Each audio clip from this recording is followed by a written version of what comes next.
Le Fils de Dieu, dit le Concile Vatican II, dans la Constitution Gaudium et Spes au numéro 22, par son incarnation, s'est en quelque sorte uni à tout homme venant en ce monde.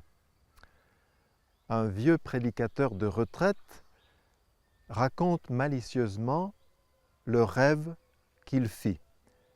Il achevait une retraite prêchée à toute sa communauté et voilà que le plafond de la salle d'enseignement où ils se trouvaient tous s'effondre. Et donc, ils se pressent tous à l'entrée de la porte étroite au ciel. Lui-même est en retrait et il voit les anges donner à chacun des retraitants, chacun des participants, leur place. Et il dit certains étaient vraiment très bien placés. Lui-même, quand arrive son tour, tout le monde se lève pour l'applaudir et il dit « ça m'a rempli de confusion parce que toute ma vie je n'avais pas cherché les bravos, j'avais simplement cherché à faire du bon boulot ». À vrai dire, les anges ont du mal à trouver sa place. La recherche est laborieuse, ils finissent par la trouver derrière, dans un coin, un peu dans l'obscurité. Mais cela ne le gênait pas, il trouvait bien normal que le serviteur inutile soit plutôt caché. D'ailleurs, dit-il malicieusement, je n'étais pas très loin du supérieur général.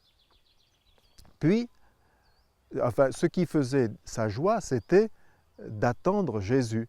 Il avait tellement souvent répercuté les paroles de l'époux qu'enfin il allait l'entendre en direct et il paraît qu'au ciel la sono est très bonne, excellente même.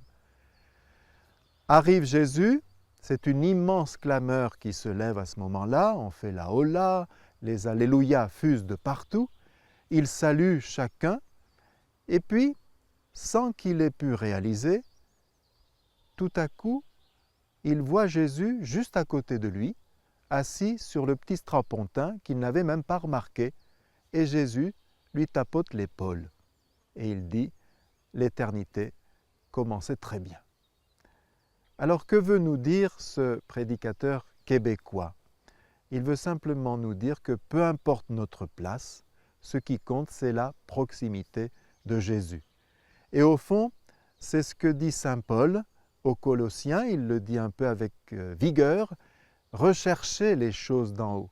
Accrochez-vous au Seigneur Jésus, lui qui est assis à la droite du Père. Recherchez les réalités célestes. Oui, c'est l'obsession de ceux qui aiment, rechercher la présence de l'aimé. Mais même si on est fidèle, il faut savoir que notre cœur a tendance à prendre du gras et à filer une trajectoire descendante. Et petit à petit, on s'éloigne, insensiblement, on devient insensible, et puis on s'attiédit et on peut prendre un cœur ranci, ce qui est le comble pour un cœur. Et saint Paul redit, recherchez donc les réalités célestes. Il faut toujours se dire que seule compte la grâce du Christ et l'intercession de la Vierge Marie. La grâce du Christ est toujours éminemment personnelle, c'est-à-dire au creux de notre personne. Elle n'est pas un boulet, elle n'est pas une chaîne, elle n'est pas un reproche, elle n'est pas non plus une amnistie. Il se tient là, capable juste de rouspéter quand il faut, à la mesure de ce que peut recevoir notre liberté, capable de se faire tout petit si on ne lui laisse pas plus de place, capable aussi de se dilater tellement qu'il peut dilater notre propre cœur, mais en tout cas, il nous aime absolument, il ne désertera jamais notre cœur, il l'a promis, Jérusalem ne sera jamais désertée. Alors, j'en donne une illustration avec le témoignage d'un jeune de 18 ans qui m'a été donné il y a 1 an à peu près. Un jeune, ça en a d'autant plus de poids. Il me dit, Jésus pour moi, c'est le cadenas de mon vélo. Ah, je lui dis, explique-moi. Eh bien, vous circulez à vélo parce que vous trouvez ça pratique, économique, écologique, ça vous gagne du temps, c'est vite garé. Et vous avez l'habitude, chaque matin, d'aller chercher votre pain à la boulangerie qui se situe en haut du village, juste au départ d'une ruelle qui descend très très rapidement. Ce jour-là, vous êtes un petit peu pressé, vous regardez dans la vitrine, vous voyez qu'il n'y a qu'un seul client et vous vous dites « je ne mets pas mon cadenas, je ne mets pas mon antivol, ce sera vite fait ». Mais quand vous vous trouvez dans la boulangerie, voilà que le client prend son temps parce qu'il a une commande à faire un petit peu compliquée. Et alors vous vous inquiétez pour votre vélo parce qu'il serait très facile à quelqu'un de l'enfourcher rapidement et de prendre la ruelle qui descend et de disparaître sans que vous ayez pu faire quoi que ce soit. Alors vous jetez des coups d'œil furtifs sur le vélo. Mais quand vous vous trouvez devant la boulangère, le vélo se trouve derrière vous.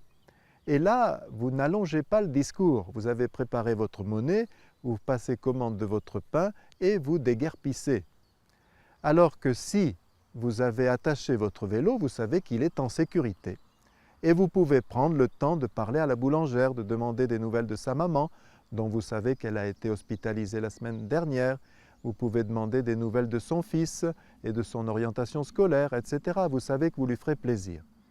Eh bien, me disait-il, Jésus, c'est comme le cadenas de mon vélo. Je lui confie tout. Je lui confie la question de mon logement, la question de mon orientation, la question de ma nourriture, la question de ma voiture. Je lui confie tous mes biens matériels et du coup, je suis assez libre pour pouvoir m'occuper des choses du royaume, pour bien vivre l'instant présent pour lui. C'est vrai que plus nous nous attachons à Jésus et plus nous sommes libres, plus nous nous lions à lui et plus nous disposons de nous-mêmes.